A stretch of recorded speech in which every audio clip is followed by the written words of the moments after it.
have an active hand in that final document that he signed on December 28, 2022.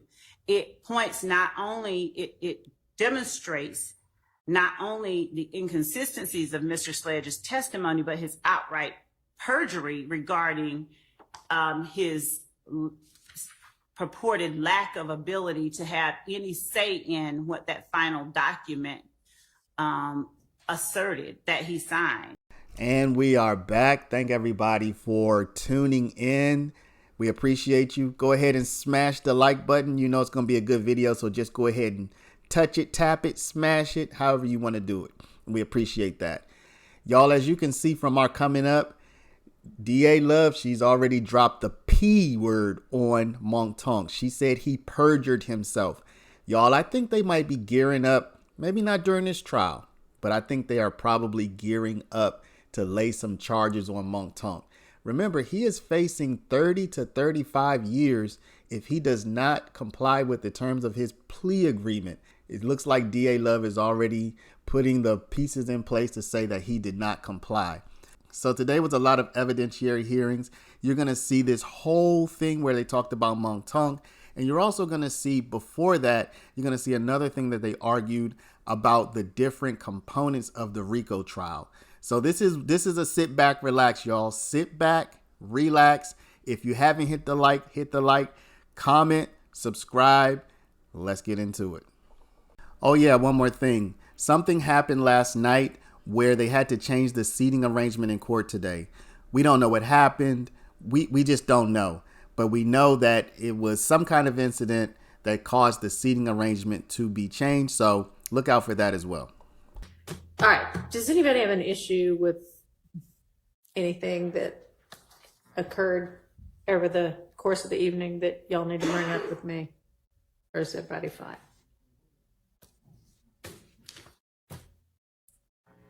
Yes, sir. Well, Mr. Sharp stood up first. Your Honor, we came in today. And were the parties able to come to any agreement or partial agreement with regard to any of the exhibits that were tendered at the end of the day yesterday? No, Your Honor, we haven't discussed that. Y'all haven't what? We haven't discussed that, redactions. I have gone over the exhibits themselves, and I have a legal argument that I'd like to present to the court regarding 104. Well, I'll hear it after lunch then, because I instructed you to get with the defense so that you could see whether y'all could come to any sort of an agreement. So if they haven't seen it yet, then I will give y'all the lunch break to accomplish what you were supposed to accomplish yesterday evening. Yes, Your Honor. And may I inquire what the court inquired? Whether 460, which was a document that I believe at the end of the day, some counsel for defense was looking at, I believe that I retrieved it, but I think Mr. Sharp may have had it. I don't know. Does anybody have 460Y? Can y'all check? Sometimes it's hard to keep track of all the documents. The in concert action by five YSL members and two others of stabbing one person in defense of Mr. Ryan. And I know that the court has already read the indictment that describes, as the state alleges, the conspiracy itself being preserving, protecting, and enhancing the reputation, power, etc. of the enterprise through acts that include assault and threats of violence. And of course, I'm not reading the entire indictment, but in this particular case, it falls squarely under a number of actions that are intended to sort of circle the wagons around YSL members, show that they will stand up for each other and that they will commit violence on persons who they perceive as threats to members of YSL. Mr. Ryan, after he was indicted, there were several, at least one YSL member that we have listed as an overt act who makes assertions about Mr. Ryan and his murder charge and subsequent, I think, conviction. And there are people who perform acts during the course of his trial, or at least one person that we believe were intended to intimidate a witness who was actually on the stand at the time. There are, by way of examples or analogies of other similar acts that are committed on behalf of YSL to show their solidarity. For instance, when Mr. Garlington is jumped, other members of YSL immediately jump in. We have evidence that when Mr. Copeland is jumped, at least one person in the courtroom now jumped, just jumped in just because. When it's one of them, they're going to come to their defense. The act itself was. Hear all of this argument. It'd be great under 404B. I'm waiting to hear which of the three categories it falls into. We're talking about two different issues here. Which of the three, and then 404. It is not 404B. It is intrinsic. It could be both. I mean, I guess it would be intrinsic, but I mean, y'all haven't offered it as 404B, right? And you don't intend to. Right. Even if I rule against you on the intrinsic. Well, if the court ruled against this, it would be a different argument that we'd be prepared to make on a different day, because that's not something we're putting before this court Okay. today. All right. So the actions of Mr. Ryan and the other YSL members in concert in stabbing Mr. Bussey, when Ms. Abbasi asserts that they're not necessary to complete the story of the crime, this is our position, is that this conspiracy didn't stop at the jailhouse doors. It's ongoing. It's necessary that the jury sees that it is ongoing, to show to them the truth and the whole truth that we believe that our evidence reflects, to show them the extent to which YSL members go in order to preserve and protect not only their name, their own, but their reputation. Mr. Ryan, Mr. Blaylock, Mr. Eppinger, Mr. Myrick, and Mr. McMullen are seen in the photo that, I don't know that the court needs to see it, but if it does, we can present it on Zoom camera to show the concerted action on their part in stabbing Mr. Bussey. This particular screen grab of the video doesn't have 5 knives in the air like one of them does. This was just them all holding him down. And for the purposes of just this hearing right now, we'll just call it State's Exhibit 465, RR for rebellious crime. All right. Your Honor, I guess I'm kind of more confused now, because I think the state's purpose is they want to show that it's ongoing. So I don't know how they're using it to complete the story of the crime if their version is that it's not complete and it's ongoing. I don't see how those two square. It's not an element that the jury has to find. The gang is continuing. The only thing they need to prove is that by the date of indictment, this happened. It really doesn't matter as far as what the jury needs to know for the state to meet the required elements. It doesn't matter whether the gang is continuing. All right, but the state can prove, if it chooses, They sure can. that it's an ongoing conspiracy. Sure, but that doesn't make it necessary to complete the crime.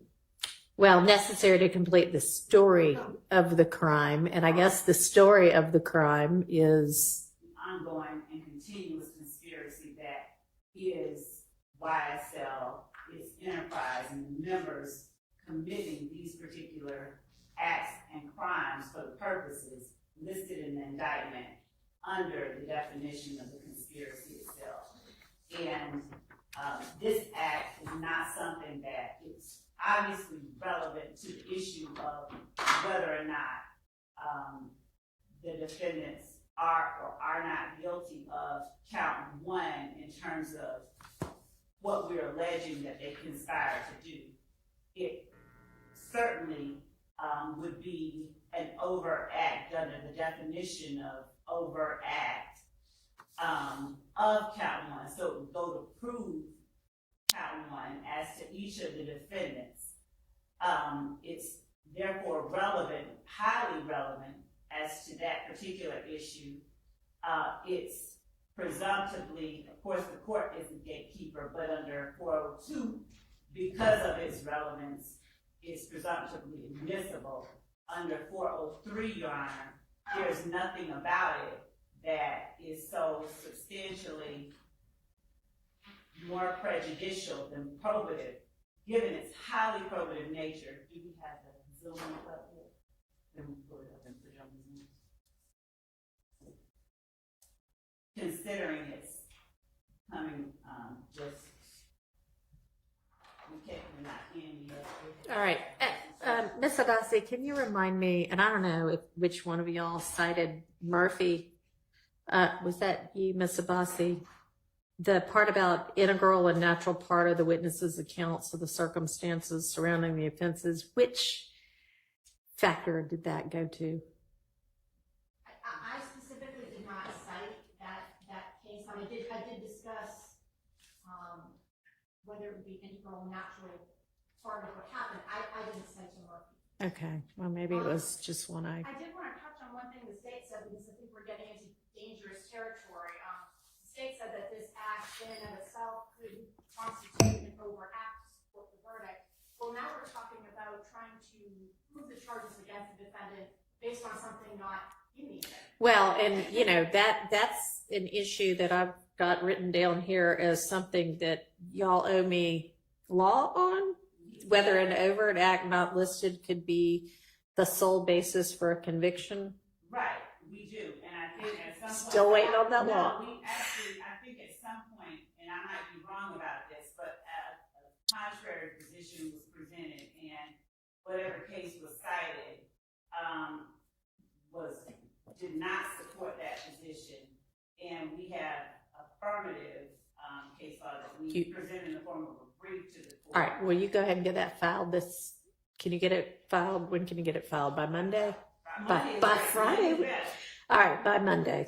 Your Honor, I can get to the court kind of the contrary case law that in the appellate, I know it sounds doesn't sound to square up, but it leads to an inconsistent verdict that perhaps some of the jurors found the defendants guilty based on the acts which were in indictment, and perhaps some of them found the defendants guilty on acts which were not in indictment. I mean, it's going to be real fun when we get to the verdict form. I think that we're going to have to get really specific about what they're finding, because I don't think it can be that 6 found one and 3 found another and 2 found a third. I think that this precise situation came up in Cotman, and I could be very, very wrong. I read it, I glanced over it briefly, but I think that the court found that given that the court instructed the jurors that their verdict had to be unanimous, that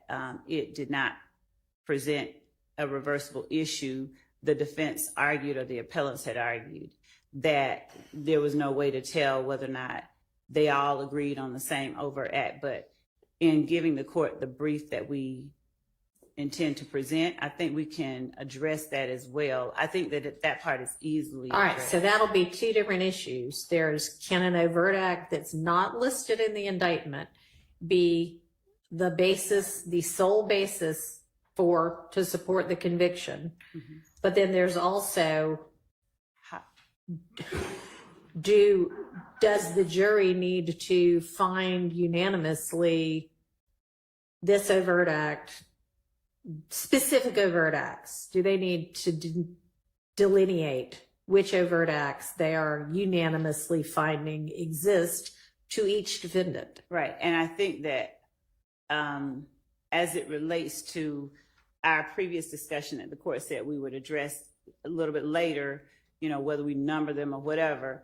I just off the top of my head, I think that them listing an act that they found unanimously had been committed as to the defendants, I think would suffice. Okay. Well, if we all agree on that, then we don't need a brief on that. Okay. Judge, with this So, issue, I'm sorry, Mr. Boston. I don't know if we made it to the 403 part on this. No, we hadn't. We sort of got sidetracked, I want to but. make sure I'm not. All right. All right, so we all agree that the jury is going to need to delineate. We unanimously find this overt act exists as to each defendant, right? I mean, we're going to break each defendant's counts out separately, and I think that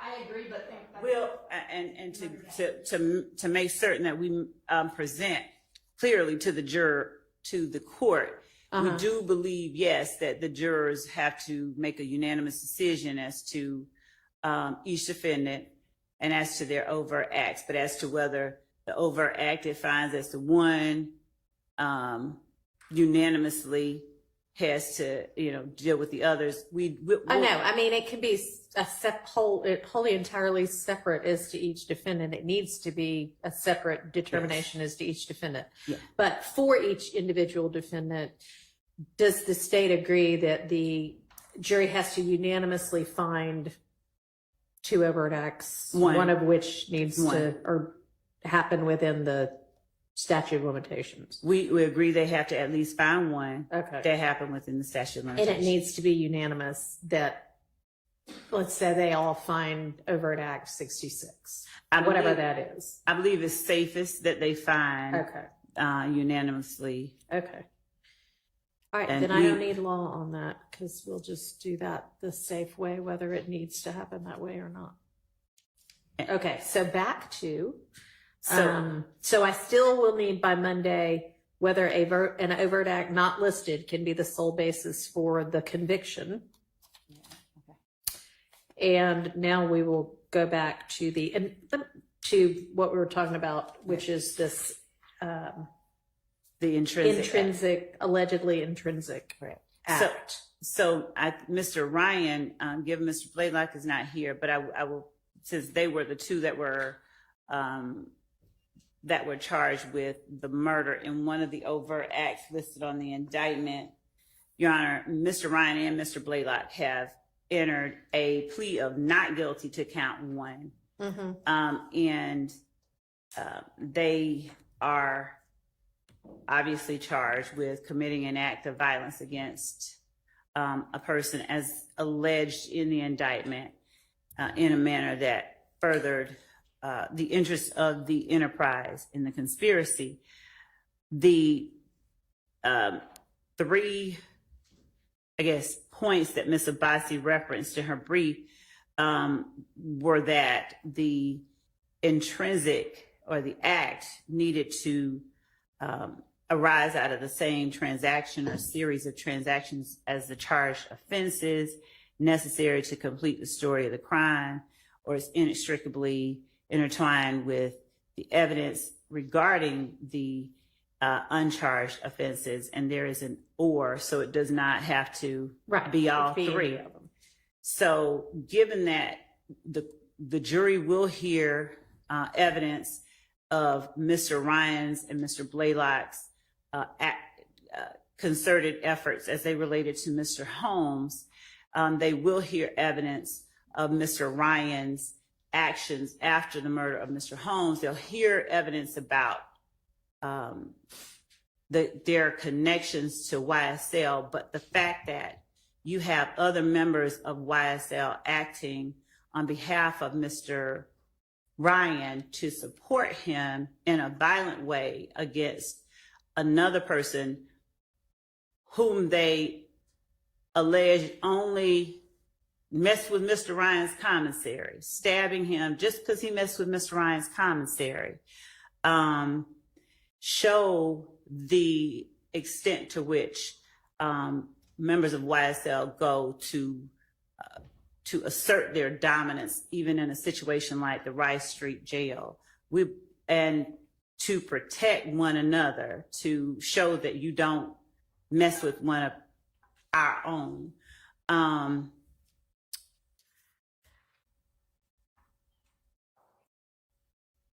The argument obviously can be made by anyone. Yeah, this is not really what it's all about.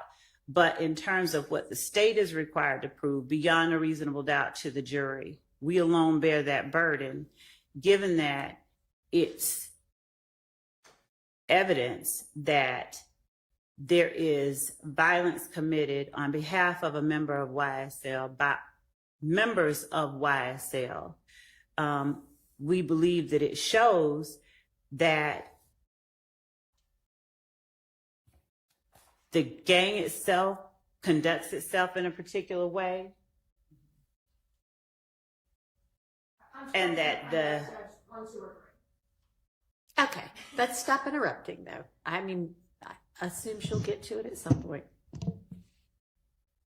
That the gang itself conducts itself in a particular way, and in Johnson versus State, a Supreme Court of Georgia case, whose site is 312 Georgia 481, decided September 21st, 2021, at Penn site 491. The court said that, of course, evidence is admissible as intrinsic when those three elements that we just mentioned exist. And they went on to expound and say, in applying this test, we have explained the evidence pertaining to the chain of events, explaining the context, motive, and setup of the crime is properly admitted. If it is linked in time and circumstances with the charged crime, the defendants, the YSL members, are all together. They are the ones that are included in, or that participated in the stabbing of Mr. Bussey, are all housed together at the Rice Street jail. The time frame is shortly after they're put together in that situation, all together in the Rice Street jail.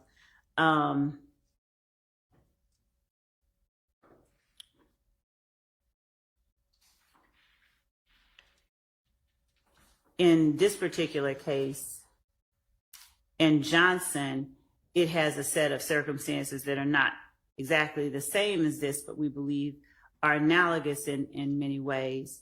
In Johnson, of course, the appellant was charged with participating in criminal street gang activity, and the state's theory was that he was involved in the gambling house shootings with Blood Gang affiliate Porter and several unidentified assailants in another restaurant shooting.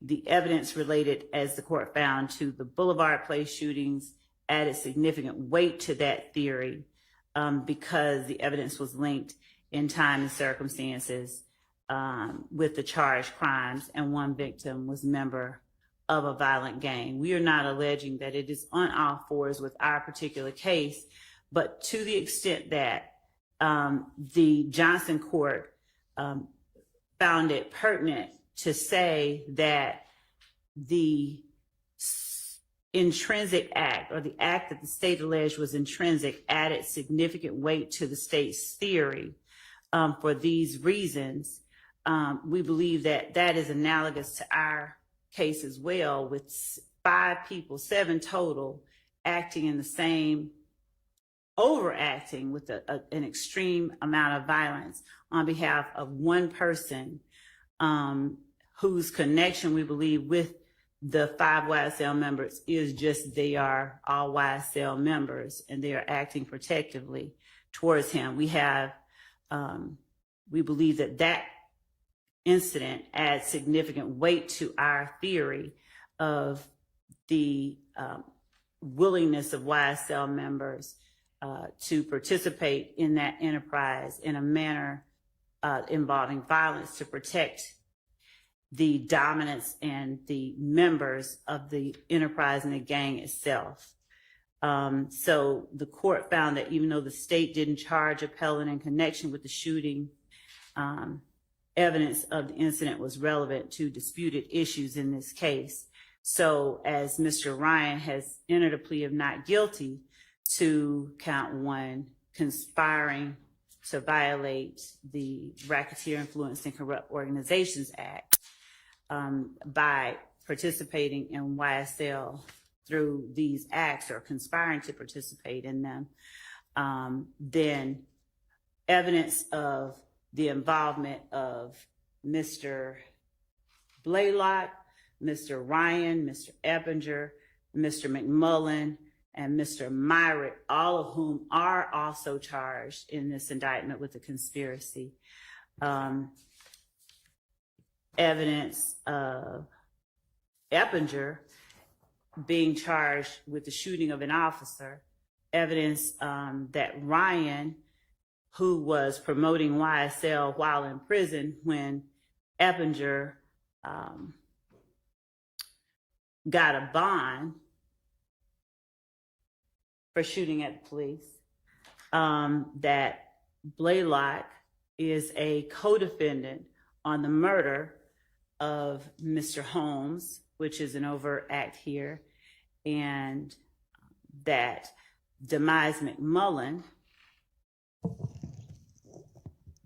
is a named co-defendant on the 2015 murder in the same indictment, shows how intertwined these people, this type of action, and this gang itself is with one another. They're all inextricably intertwined with the evidence regarding the uncharged offense, which is the stabbing of Mr. Bussey. So we believe that it satisfies the requirement of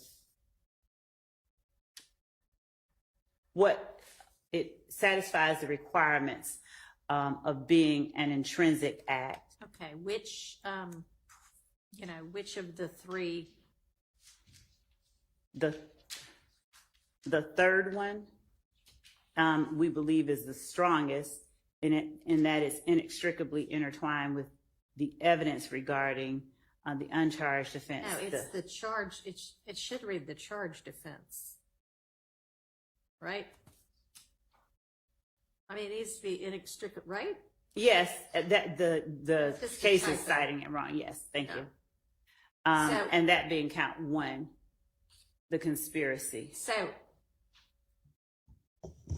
how is it? And you think it's also necessary to complete the story of the crime, right? You're not asserting that's the same series of transactions as the charged offense, are you? When the court says the same series of transactions, we believe that it's an overt act, in as much as it could be considered an overt act to promote, to support the gang. So in as much as it is or can be considered an overt act for count 1, and that it is gang activity, which it is. All right, I'm not quite sure where I got this language, but I jotted down, and I think this is kind of the definition of inextricably, or an explanation of inextricably intertwined with the evidence regarding the charged offense, is that it is an integral and natural part of a witness's accounts of the circumstances surrounding the offenses in the indictment. Anybody know if that's that's the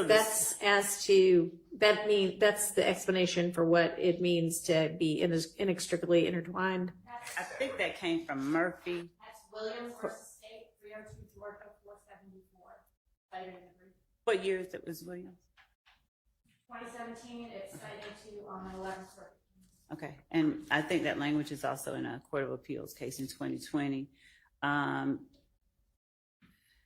Okay, so, but I mean, if that's what it means for it to be inextricably intertwined with the evidence regarding the charged offense, how is that an integral and natural part of a witness's accounts of the circumstances surrounding the indicted offense? So if the indicted offense is the conspiracy itself, and our witnesses talk about what they've observed, and we have evidence of what has occurred to further that conspiracy. So would this be a witness who's being presented regardless, or is this a witness as to, I mean, obviously if they're just coming in to testify about what happened in the jail, that wouldn't be the same thing, because I would have already made the determination, oh yeah, you can talk about this. Is there going to be any witness who there's no way they can give their account of how it is that any of these defendants is guilty of RICO without telling the jury about the stabbing? No, we're not saying that. We're not saying that at all. So then No. it's not inextricably intertwined. But it does, it's an uncharged offense. That arises out of the same transaction or series of transactions as the charged offense of count 1. And the series of transactions is the acts of violence that have been described. One of the overt acts, as I said, is the murder of Mr. Holmes by Mr. Blaylock and Mr. Ryan, as we've alleged in the indictment. And then how does this arise out of that transaction? The series of transactions, one of them is that the series of transaction is the set of actions that occur after, before, during, and after that murder itself. The series of transactions are the overt acts that help promote the purposes of the conspiracy. You have Woody Lee posting, I'm sorry, we made you a thug, so early little thug. You have people who are acting within YSL in support of Mr. Ryan. Mr. Ryan essentially talking about staying true to YSL regardless of his circumstances after the murder. All right, and are all of those overt acts? Yes, those that I just named are, yes, alleged overt acts. So the series of transactions, we would argue, is not a simple matter as on Monday, July 3rd, he got up, went to the store, bought a gun, did that. It's more all right, remind me broad. when the jail stabbing occurred. It was February the, what day? February 20. Of February the 1st. January the 1st of 31st of 2023. January 31st, 2023. Yes. And he'd been in prison, I guess, since 2019. When did they all get moved to the jail? Mr. Ryan, I think, and Mr. Blaylock, those 5 co-defendants were, I'd have to look and see in Odyssey when they were transported, put together. Roughly. Okay. Thank you. Approximate. Okay, that's, I mean, approximate is fine.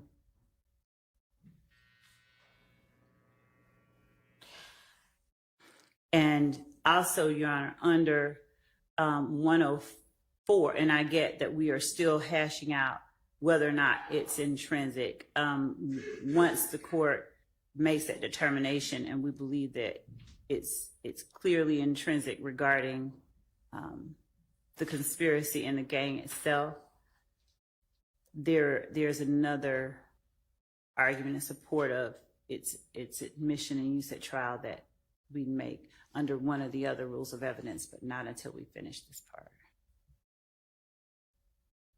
Well, I'm curious now as to what that would be. Just that under rule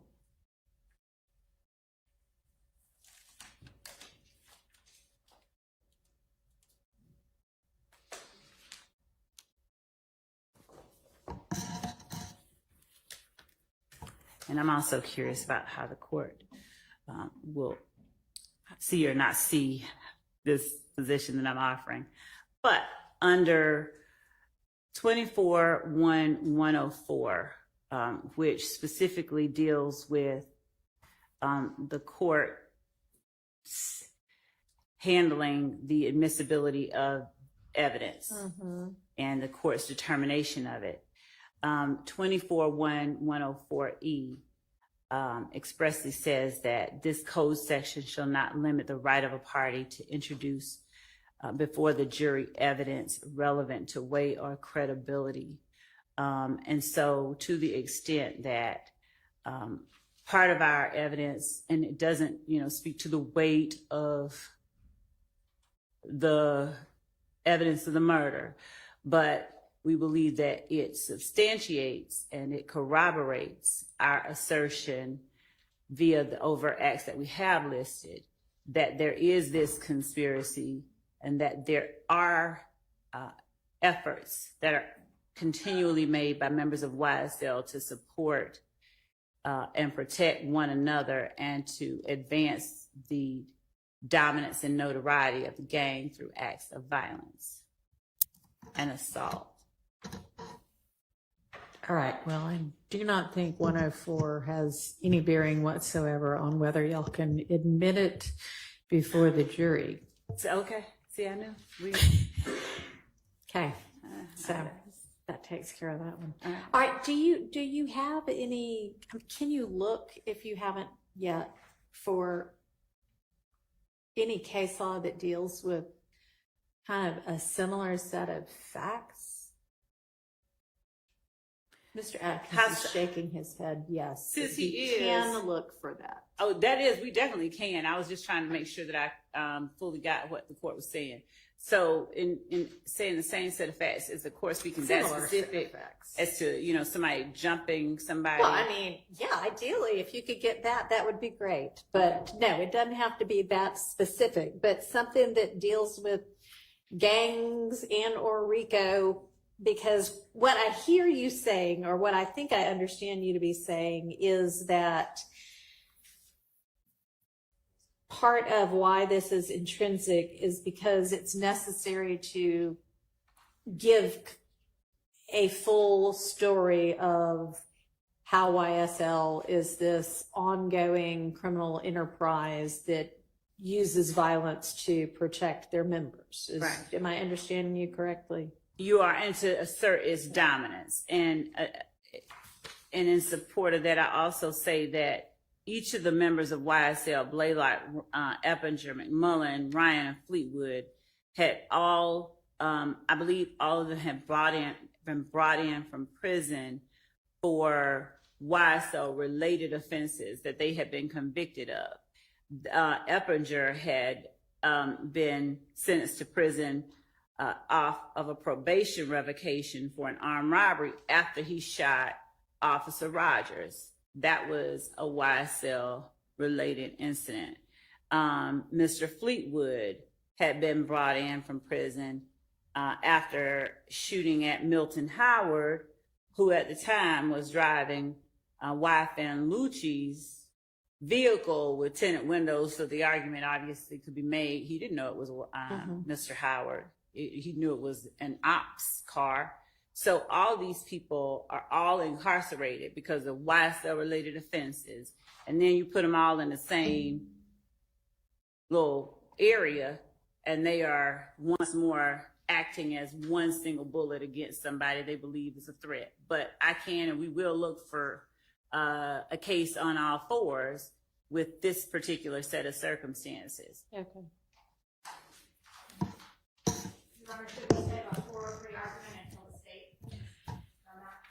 I mean, I honestly think the 403 argument is easier than whether this is intrinsic. But yeah, I'll go ahead and hear that because maybe that'll be dispositive of this issue. Yes, So, would Mr. Bassi, should I let her go first? Sit down and see the floor. Does the court want to hear from the state? It's in the brief, so I'll let you begin. Okay. Well, I mean, They have the burden. I'll give you the. all you really say in the brief is it doesn't meet 403. You don't really say why. Well, it's that it has to survive the balancing test. Okay, we're well, going that's pretty clear. to exclude what is a scan or cumulative COVID force. I think everything in here we're dealing with is scant and cumulative. There are, I don't want to get wrong, how many other acts in here the state can prove. These are not necessary. I'm sorry. Is that on?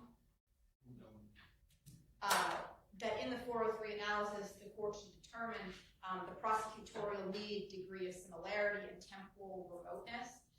There are 191 overt acts. I think by the time the jury has heard all of those, they will have heard quite a bit of evidence regarding how gangs operate, examples of criminal street gang activity. Already quite a bit. I'm sure by November there will be more.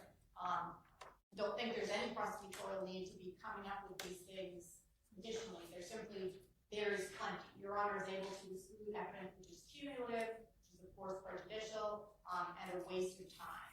I think that's where we're getting to in this circumstance. Clearly, there was enough evidence for the grand jury to return an indictment when Well, they heard this. that's a lot lower standard. It is, but if even that lower standard, it was met there, then I don't see how it suddenly become necessary here.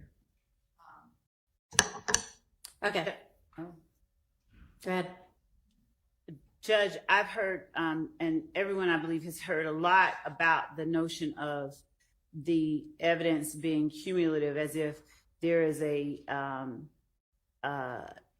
certain amount of evidence the state who bears this very high burden. I'm sure we'll hear told over and over again in closing arguments that the state should be allowed to present to meet that very high burden.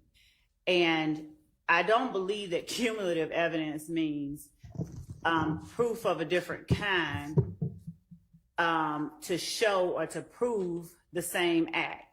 Just because the state has 150 ways to prove that the defendants conspired to violate the Georgia RICO statute, and the state, in an effort to ensure that each of its victims are adequately represented and that the jury hears sufficient evidence to allow it to convict each of the defendants, doesn't mean that the state should be constrained to putting up one piece of evidence, one picture showing somebody throwing up a gang sign. Can I ask you a question? How many of your overt acts, if any, are assaults or aggravated assaults that are designed to either protect alleged members of YSL or promote or continue the, I can't remember the word you said, but the dominance, assert the dominance of YSL?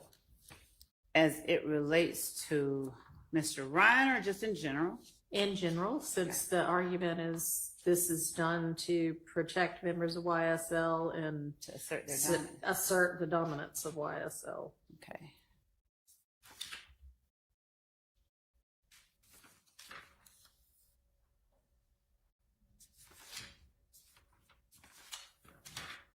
Since an overt act does not have to be a crime, I'll just name them, of course. So number 9, where defendant Williams asserts in one of his songs, YSL. No, that is not what I mean. I don't mean saying you're going to do something. I mean actual assaults on people. We have Mr. Holmes's death is alleged by the state to have been a murder of someone that they believe to have been a member of a rival gang. All right. So Mr. I'm sorry. I mean, I guess maybe, so because it's a rival gang, that would be dominance. Yes. And that's it's- overt act, what, 79 or 69? And I can also even be more precise there as I look for that number 79 or 69.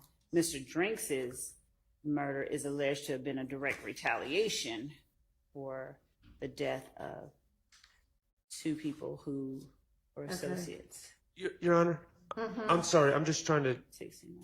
determine what you're figure- asking. Are you asking what the indictment alleges? What, Is- yeah, overt acts. Well, the alleged indictment, in the as I indictment. understand it, just broadly alleges that the overt acts are done to that for those purposes. The indictment broadly alleges several purposes and doesn't delineate which overt acts are designed to do what. So the answer, as far as I understand your question, would be all of them. They've All right, alleged well, all of them. But I mean, I'm asking the state sort of what, I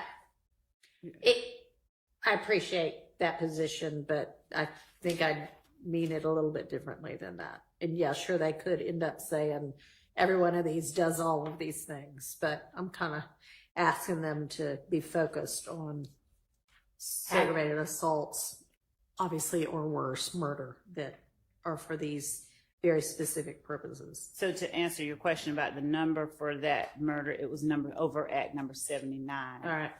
Also, the act on for 28 by Mr. McMullen.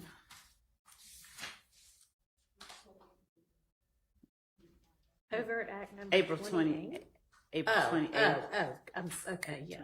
I'm looking at them in chronological order. All right, that's fine. The act by Mr. Garlington, Mr. Sledge, that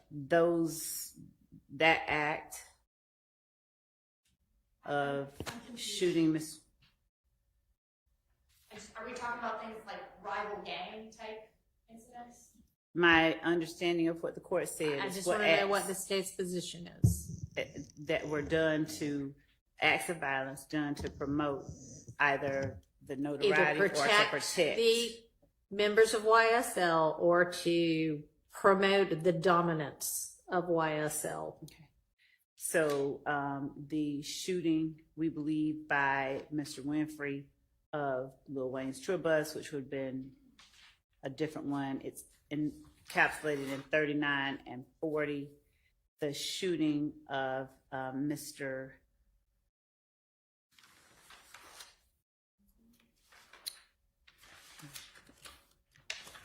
by Mr. Murphy.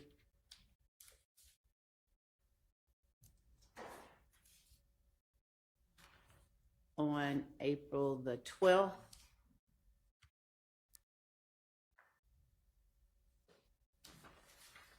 Do you Jackson have any other Montgomery. overt acts where members or alleged members of YSL are basically doing a beatdown of anybody because somebody from YSL got threatened or attacked?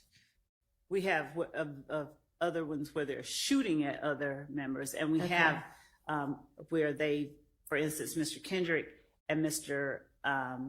Arnold go out and plan to shoot somebody because someone jumped on Mr. Arnold in a club. And that's an overt act? It is. Okay. Where also I think we have. Yeah. And they are, I think, Acts 41 through 45 is the murder.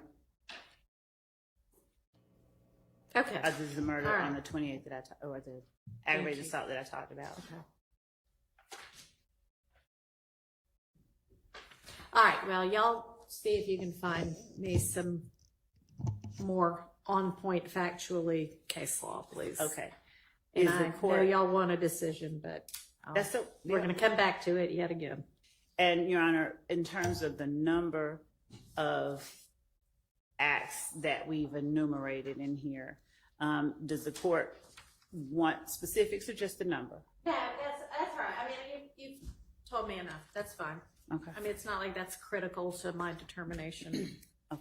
I just was wondering if there were so many that this was something that would really be cumulative, but it doesn't sound like you really have anything that similar to this. And as well, Judge, in terms of judging whether or not something is substantially more prejudicial than probative, it would have to, I think I've said it before, it would need to tend to sway the jury to convict the defendants on a ground different than something that has been alleged in the indictment. And given the allegations that we've made, we don't believe that this comes near that category of cases or circumstances. As well, Judge, I know the court is aware, but just to put it out there, 403 is, all of these rules of evidence are rules that favor admission. And so 403 is not to be used as been alleged to limit the state's ability to present evidence so much as it is a permissive statute that under very rare circumstances should be used to exclude relevant evidence. And the mere fact that a defendant may feel that, oh, the state has too much evidence against me, is not one of those circumstances that the courts have recognized. So actually do speak about prosecutorial need.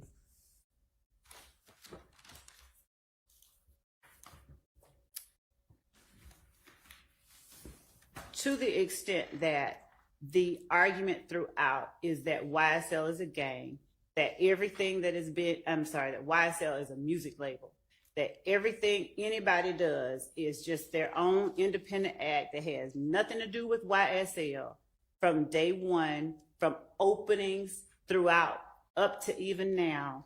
The assertion by every defendant is, and even the witnesses, I did it for myself, by myself. Every step of the way, the state is having to rebut that assertion that this is just me. I'm a criminal, but they aren't. Okay. So to the extent that there's no one here willing to stipulate that crimes are being committed by them and others with whom they've conspired to promote or on behalf of YSL, the state has a very strong need to present evidence of, one, concerted efforts to commit the acts that we've alleged, to show the conspiracy between the defendants, and to show the purpose behind their concerted efforts. All right, thank you. I appreciate you sending electronically the communications between the state and the various attorneys whose clients have pled. However, I think for me, it's just going to be easier if you can print them out and give me a hard copy, and I'll give you until, if you can just have those to me by Monday morning, that'll be fine. But I just think it's just going to be easier for me that way. And just, and I didn't go through all of them. I started going through them, but make sure that if there were a couple of emails that, and it was like well into the string. So I'm sure if I got to the original email, the attachment would be there, but just make sure I've got the relevant attachment too. Okay. So I'll just deal with all of that after you give it to me in hard copy form on Monday. All right.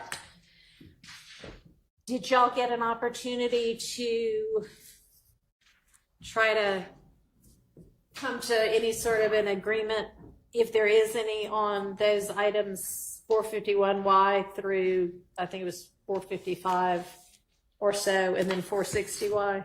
Your Honor, it was not an intentional disobeying of the court's instruction. What I was doing was the state's position is slightly different than it was with an argument for why. Okay. And whenever the court allows, I'll address it. If he wants me to just start now, I'll just start now. All right. So did you give a redacted copy to the defense, or you just think it's whatever your new position is might change everything? It will change everything. And right. And I did also, the thing that I'd asked Ms. Winfrey for that she so kindly provided was what exactly the objections were to the exhibit so that I could address them in turn. What I recall specifically, I believe that it was Mr. Stillwell who made the initial objection that. Hang on a second. Can y'all try to be a little more quiet over there so I can hear? I don't know who it is, but oh, that actually reminds me too. Before we get into that, just a reminder to everybody that there's not supposed to be any eating in court, and that the defendants are not supposed to be on laptops. Okay, that has not changed since I took over this case. All right, go ahead. My recollection is that Mr. Stillwell's attorney is the one, Mr. Sharp, who originally specified a portion of one of the exhibits that he felt should not be allowed or presented to the jury because it contained information he thought was overly prejudicial. If I'm not speaking correctly, I'm certain he'll correct me where I'm wrong. But other than that, I was wanting to make certain I heard all of the objections so that I could speak to them. But if because I'm going to make a proffer to the court. Okay. It would be a lot easier, I think. Part of their position had been, until we know what the state's actually proposing as the redacted exhibit, it's hard to make objections. So are you ready to share that? Yes. Okay. Yes, I'm ready to address If you would it do all. that, that might help the So, Your Honor, majority of this. on what theory the state would be seeking to admit out-of-court statements? That was Stop. part of what I intended to address. So Okay. I'll just Well, start. let's all get a copy of what it is we're. They're not redacted. It's the ones we gave them. So the ones that I have previously identified. Your Honor, starting with Mr. Sledge's testimony, the court and I think everybody else is aware that as we referenced State's Exhibit 1AS or 444, my particular question to him after he started talking about his truth and his ability to tell his truth was using the guidelines if a acknowledgement that you signed. Yeah, I remember. We don't have to belabor the point. Okay. He picked out several and listed the ones that he said were false, and they were 3, 4, 5, 6, 7, 8, 9, and All of 16. Right. With the exception of about 4. Right. And then he said that he understood none of the sentencing At the time, yeah. acknowledgments at the time. Mm-hmm. So, Your Honor, under 246607,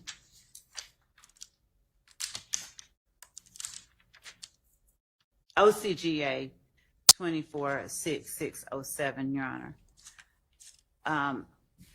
impeachment by contradiction. Mm-hmm. Well, that's not impeachment by contradiction. Well, That's who can impeach. so as I'm reading, and I know that it's who may impeach. It's a different one. 621 is impeachment by contradiction. A witness may be impeached by disproving the facts testified to by the witness. Right. The reason that I referenced that only is because it was in the book that I'm reading from. There's a section that I'm looking at. So particularly a witness may be impeached by contradiction in several ways. Close questioning to elicit concessions of errors in testimony during direct,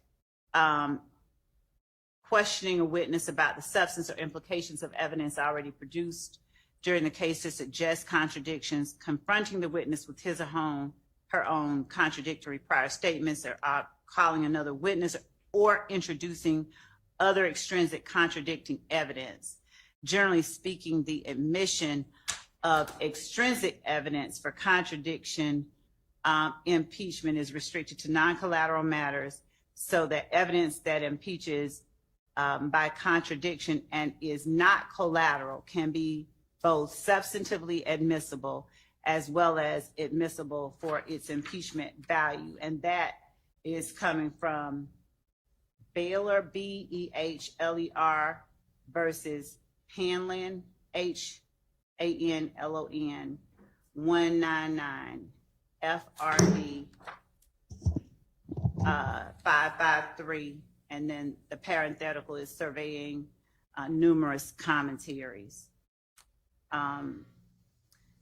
Judge, with respect to Mr. Sledge, the reason that I began my statements to the court about what it is that he said, and will then go into what his lawyer said. When I asked his lawyer about plea negotiations on the heels of Mr. Sledge, not just saying he was told he could get up and tell his truth, but on cross-examination, he was asked repeatedly through the use of allowable leading questions. These weren't your words. You didn't write it. You didn't understand it. You didn't know what you were signing. You felt like you could come in here and tell your truth.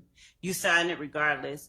I'm not directly quoting, but essentially, even though it wasn't true, you signed it. And things of that nature were elicited during cross. You signed it because you wanted to get out to go see your sick mom, things like that. You were in Fulton County Blues. That's the only reason you signed it. These aren't your words.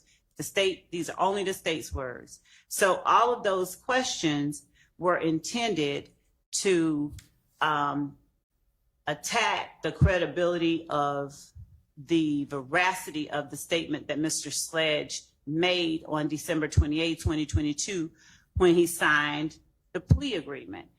And Mr. Sledge acquiesced to all of those attacks, essentially asserting through his sort of obfuscations and running back and pulling back my truth. I don't understand. I don't recall. I don't remember saying that. That isn't true. And his pointing out at the state's request the factual acknowledgments that he now asserts were inaccurate or not completely true. He allowed himself and the cross-examining attorney to, in front of the jury, completely question or to undermine the credibility of the statement that he made and his own credibility at the time that he made the statement. So as the court has already instructed the jury that the inconsistent statements of a witness are also substantive evidence that may be considered against other persons on trial.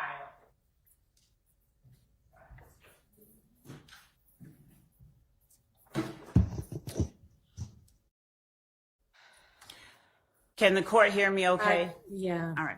So as the court has already instructed the jury that it can now consider that statement as substantive evidence, what we've seen is an attempt by the defense to destroy the jury's faith in the credibility or veracity of that statement made by Mr. Sledge on December 28, 2022.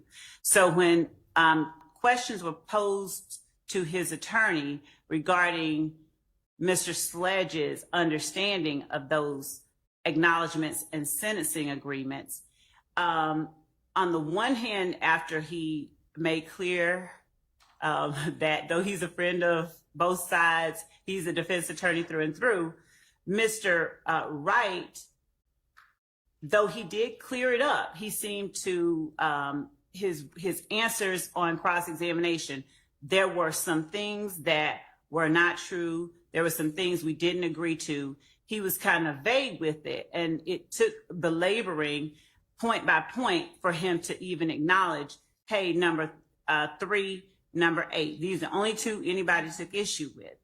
So at this point, Your Honor, I believe that the iterations that were presented to Mr. Wright and to his client per his words are important because it is further evidence that corroborates Mr. Sledge's understanding of and his understanding of the final plea agreement that is 1AS and 444Y, and his ability to effectively engage in and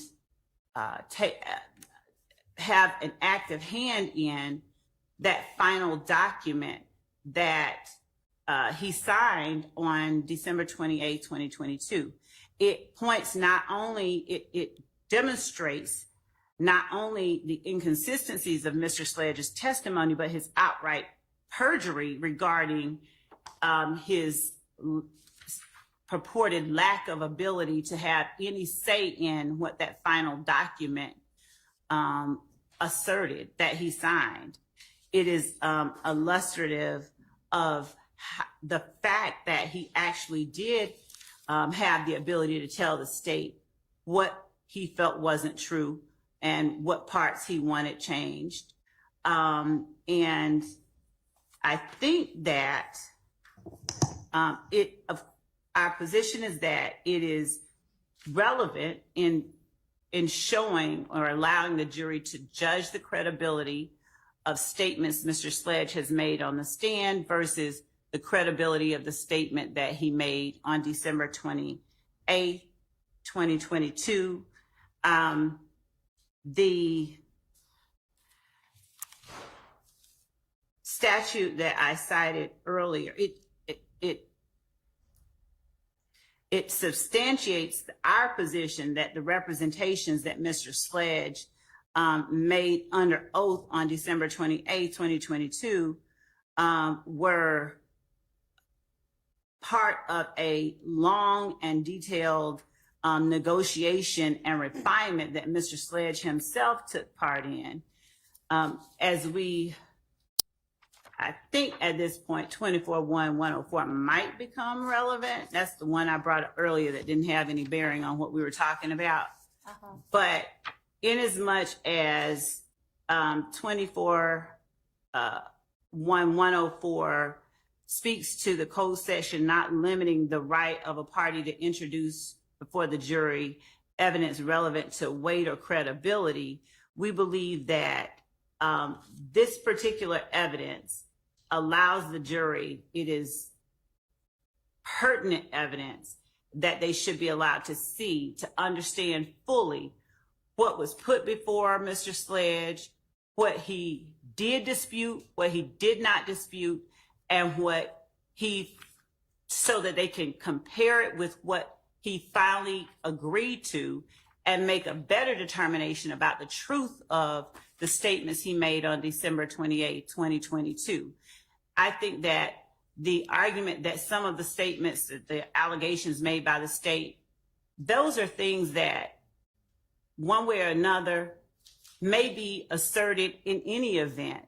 For instance, they caught nut down bad is a statement that we know is going to come out either through the person that said it, the person that relayed to law enforcement that they said it, or in his statement to police if he lies on the stand. These aren't matters that are so prejudicial that they should be kept from the jury. These iterations, if you will, the defense wanted to have us reference part of them, but pointedly objected when I attempted to have Mr. Sledge show or point out differences between a previous iteration and the final version.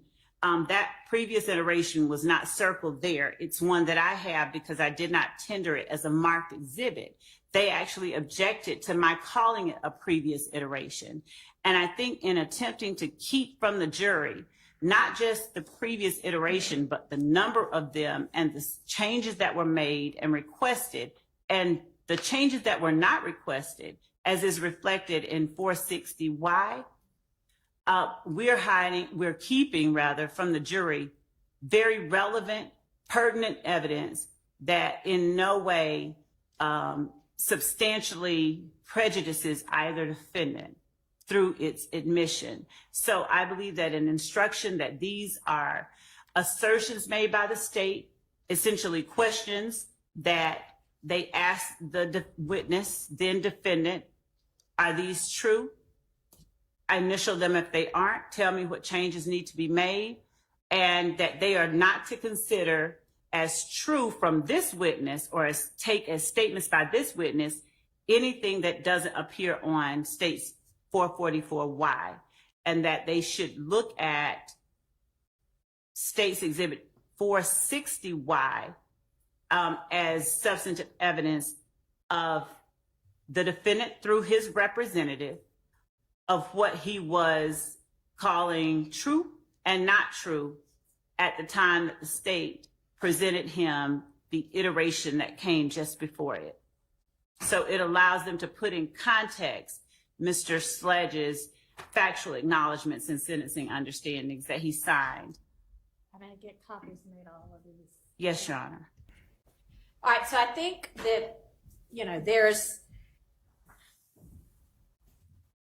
the 444Y one, which is the signed plea acknowledgement. That's sort of a separate type than all of the rest of these correspondences back and forth. And are you at this point saying, just so I understand, that like as to 460Y, you don't even intend to redact it at all? No. All right, help me understand what you're saying. As to 460Y, I wanted to redact everything except the one email that Mr. Wright sent. I want to take out everything else before. I even think I included twice in that 460Y the same email. So I would like to redact out all of that except the email from Mr. Wright to me on December 27th at 8:43 or thereabout at night, wherein he is making statements for his client. So they are statements of his client that number one is okay, number two is okay. And I say that under, I would call it an adoptive admission, but he is Well, an agent. It's an agent. Right. Yeah. So he is stating, his client is stating, number one is okay. And in order to know what number one is, the jury needs to see what number one was that I sent to them, which would be the exhibit directly preceding, which I believe is 452. If I'm wrong, I'll make that correction. But the jury should see 452, wherein Mr. Sledge says that's okay. They should see whatever he wrote about 450, about number two. Let me ask you something. I mean, is he really a party opponent anymore?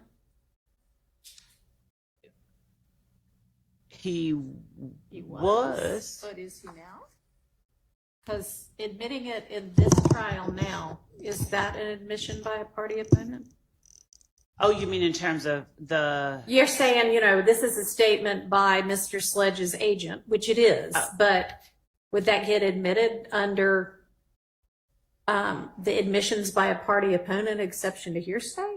I wasn't admitting it under that. So I was just saying that they are statements of Mr. Sledge. okay, all right, but under what exception do they come in? They are Mr. Sledge's statements. He is a witness who was on the stand, who was subject to cross-examination. So inasmuch as they are inconsistent and contradictory to the testimony that he gave. Okay.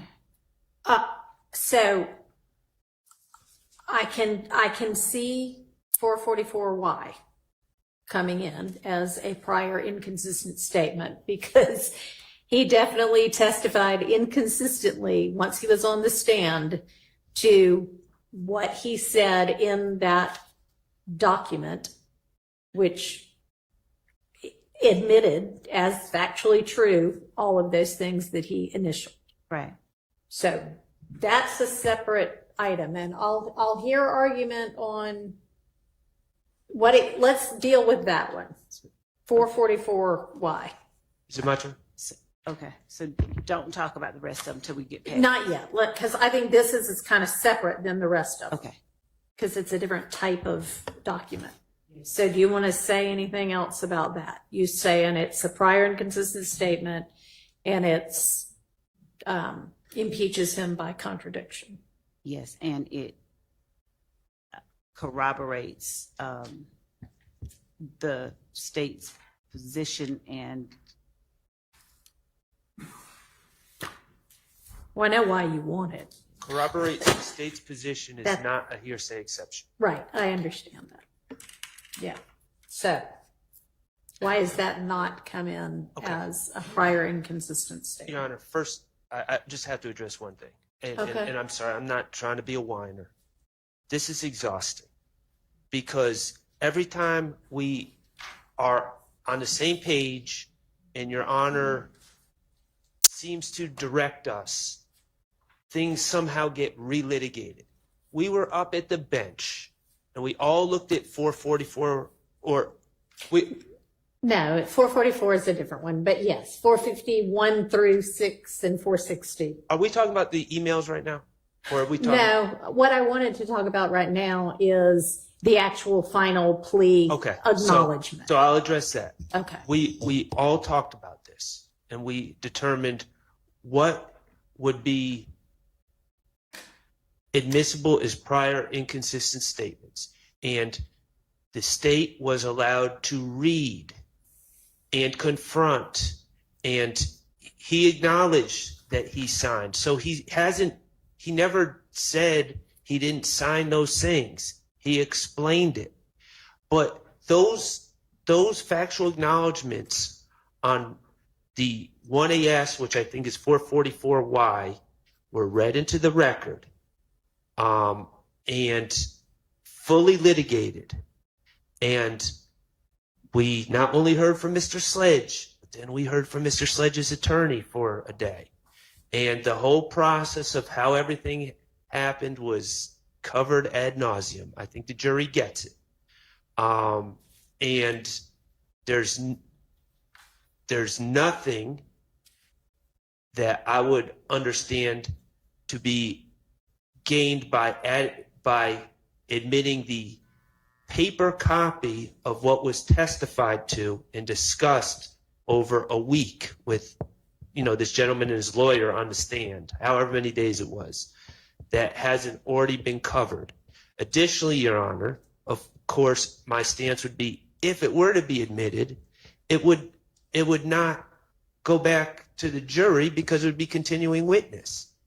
It would be, signed statements, written statements, and the idea that somehow, well, that deals more with the prior versions, but Yeah, let's not get to that. yeah, I won't get to that yet, but we've discussed this, and now we're back to arguing about it again. I don't actually know that we discussed 444Y 1AS. Well, the state sought to admit it at one point, is my recollection, and you instructed the state to ask about the ones he was denying, and they confronted him, and they said, "This is what you're denying." Factual acknowledgement. I'm using an example.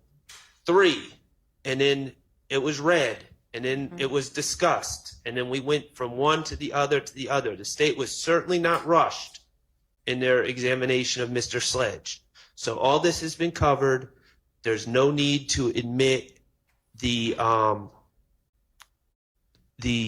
document into evidence at this time. And it's cumulative, but also it should never go back to the jury to begin with. So I don't even know what purpose it would serve at this point. Well, we can deal with that later, what goes and what doesn't go and what's subject to a continuing witness objection. But it's definitely a prior inconsistent statement. Y'all were given an opportunity to cross him on it. He was given an opportunity to explain it. It can come in as extrinsic evidence. Well, That- okay. It's pretty clear law, I think. Well, the other thing is, I don't know if he denied. The other thing is he didn't deny adopting it. He said, and he gave an explanation. I but- know. Right, but I don't believe that lays the foundation for a prior inconsistent statement.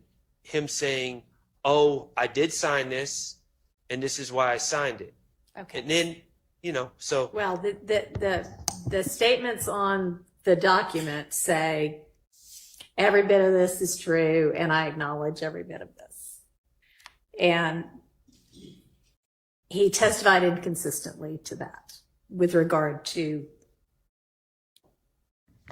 the majority of it. He did, but he never said at the time he didn't acknowledge it to be true.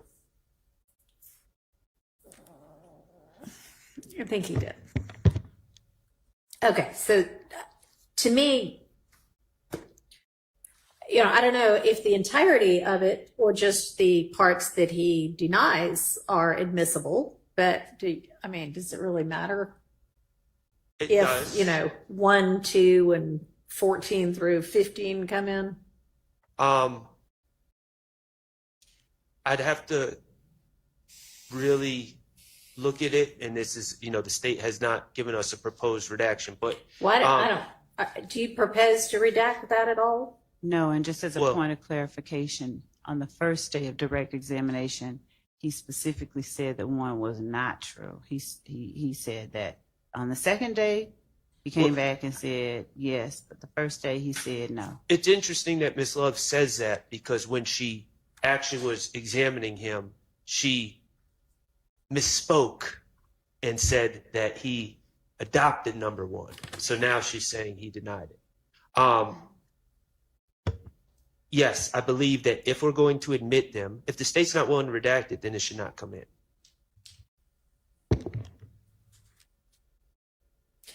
All right, so What is it that they're proposing that we redact, Your Honor? the parts that he didn't testify inconsistently with. So I believe that the document as a whole serves to rebut it's a contradiction. The document as a whole is a contradiction, impeachment by contradiction. It serves the other, the 3 things that he said he admitted, 10, 11, and 12. 5, 10, 11, 12, 14, and 15. Provide context to the types of admissions that he was willing to make. It provides context. All right, well, didn't they watch a video of you reading out just the parts that he said were inconsistent? Yes, just the parts that he said were inconsistent. And I believe that the document as a whole is evidence, powerful evidence of what the document contains, of the statements that he makes in the documents. I think it's evidence, the fact that he signed, the fact that the document exists, the fact that they can see what it is that he was looking at, and compare it with what it is he is saying on the stand, allows them to further assess his credibility. It corroborates what they saw. It corroborates his understanding of what it is that he was signing. All right, if we're talking about is it an exception that permits its admission, it being corroborative doesn't get you over that line. So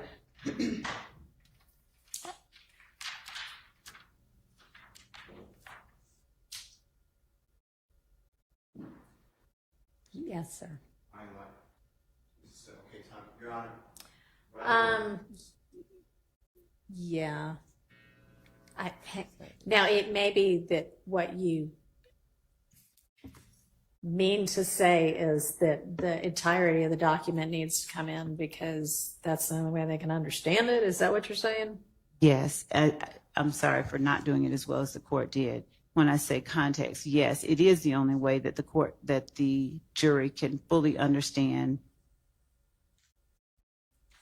the document and what was before Mr. Sledge at the time that he signed it.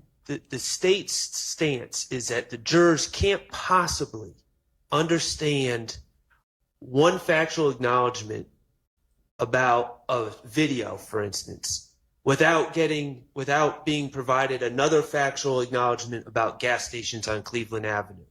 That acknowledgement about gas stations on Cleveland Avenue just sheds light on this acknowledgement about the video that allows the jurors to understand that. That's ridiculous. You had him admit on the stand the factual assertions that he still agreed with, right? I had him not read from the document. Did What the I jury asked- in any way hear the factual acknowledgments that he still acknowledged? I believe that the You know answer is the in answer. some form or fashion they did. For instance, Hang on just a second, Miss Love. oh, I'm objecting to the document coming in. And you said it, and I think the Honorable Attorney Sharp just said it. My memory, and according to my notes, the entire, from the swearing in of Mr. Sledge, then it skipped, and then the entirety of his acknowledgments, whether he admitted it or did not admit it, was read over my objection on a video audio from Crime and Law, or Law and Crime, and now we're doing it again. That's in evidence. So I'm objecting to it. It's already there. And the state at one time told you that they needed that evidence in because it shows demeanor and he had an opportunity to sit next to his lawyer, and that there was no one else in the courtroom, and Mr. Williams and I and the others weren't there to intimidate him, or whatever their word was. This is just cumulative. He's been impeached. He's been thoroughly impeached. So I'm objecting to 444 at all. and at the appropriate time, I'd like to respond. The answer to your question is yes. It has been acknowledged. So your recollection is that on the video, every factual acknowledgement was read? That is, if I'm wrong, please correct me. I'm not trying to be wrong. He's right. That's according to my notes. There was nothing redacted. It went right from the acknowledgments, whether he agreed or disagreed. It was read by Miss Love. All right, Ms. Love, I know you sent us an email at some point that said, here's what I intend to play, Respectfully, Mr. Steele is incorrect. right? We did. Okay, so hang on. And was sent Friday, September 6th at 7:45 a.m. And then, yeah, I think that's the right date. And what Then we, maybe again to me at 9:54 a.m. right. Would the court like that we put it on the screen or just reference the portions that we were taking out? No. Oh, yeah, no. You didn't play the ones that he said were true. You only played the ones that he said were false. Right. I know. Yes, Your Honor. Okay, so And when the court feels it appropriate, I just had a couple of more words to say in response to Mr. Sharp's response about 444 and impeachment by contradiction and the amount of time spent on it. all right, I'm not concerned with the amount of time spent on it. Okay, then not that, but- So the ones that are prior inconsistent statements are the ones that he said were false. So if you're arguing that the entirety of the document should come in, what's your basis? Your basis for that is it's the only way for the state to, the jury to understand what he was willing to admit to and what he wasn't later on. What's your argument as to why it should all come in? So, Your Honor, reading from Morgan versus Morgan versus Covington, 648 F. 3rd, 172, 3rd Circuit. It's a 2011 case. The doctrine of, and this is quoted, this is cited from there. The doctrine of impeachment by contradiction serves as a means of policing a witness's obligation to speak the truth in response to proper questions, and permits courts to admit extrinsic evidence that specific testimony is false, of course, because other evidence contradicts it. Other inadmissible evidence is admissible as rebuttal evidence where counsel opens the door to such evidence on direct or cross-examination. the doctrine of curative admissibility relates strongly to impeachment by contradiction. I won't get all into all of that, but when on cross-examination, Judge. Appreciate it. All right, I'm going to give you your Would you get that back? documents back. Thank you. Ms. Hilton's coming. None of these are the, sorry to interrupt. Good. Yes, Your Honor. So we're not just talking about, if we were only talking about inconsistent statements, then that would limit us to a portion of it. But here on cross-examination, the entirety of the cross-examination was intended to present to the jury the impression that the statement itself was not knowingly or willingly or voluntarily agreed to. And in fact, even though the court sustained the objection to the question, I believe Mr. Sharp said it, or I'm sorry, forgive me, Mr. Sharp. Mr. Weinstein said it when he said, when the state put these words in your client's mouth. So the point of it is, when on cross-examination, whether it's effective or not, when the effort is, and the witness has allowed it to happen, that an entire statement is essentially sort of undermined. You say you didn't understand it, you lied because your mother was not well and you wanted to get out of jail. The validity of the statement itself is now, it's impeached. It's almost like you're impeaching the statement itself. You're saying that the statement isn't valid. And so in as much as the statement as a whole does allow the jury to understand, it does place the few admissions he makes in context. We'd ask that it be admitted as not just a prior inconsistent statement, but as impeachment by contradiction. Your Honor, there's no contradiction. He said that the state presented me a form that they wrote on their letterhead and asked me to initial it, and I did. And that's exactly what the form is. It's a form that they wrote on their letterhead that they asked him to initial, and he did. So there's no contradiction. The document doesn't contradict anything he testified to. Now, there needs to be a hearsay exception, and the reality is, if they're arguing that things are prior inconsistent statements, they've already been played in the video, and we've already heard it.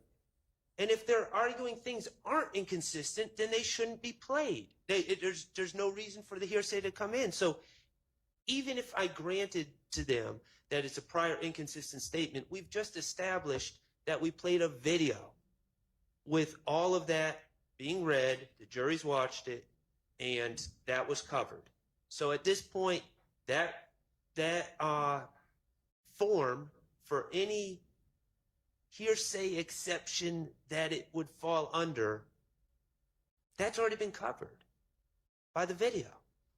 All right, I'm going to rule on this one that the portions that he disavowed on the stand may come in as extrinsic evidence of a prior inconsistent statement, and we'll deal later with whether they actually go out as continuing witness or not. And for the record, which ones are those? So I think that would be, if everybody has it in front of them, my understanding is he disavowed 3, or at least portions thereof, 3, 4, 5, 6, these are all under 4, under, factual acknowledgments, 7, 8, 9, and 16. And then every bit of Section 5, the sentencing acknowledgments. He said he didn't understand any of them, even though he initialed saying, I understand fully each of them, as well as the paragraph underneath that. He also acknowledged on day 1 of my direct, number 1, I wrote it, though he change that. Well, if you changed it, then it was no longer inconsistent. I mean, I didn't, when you were like, all right, here it is in front of you, tell me which ones there you have any type of problem with. He did not say number one. So, He, I made my ruling. All right, so that's that one. That is, and I don't know whether you're gonna tender 444Y. That would make more sense. You've established that it's the same as 1AS. I did. Okay.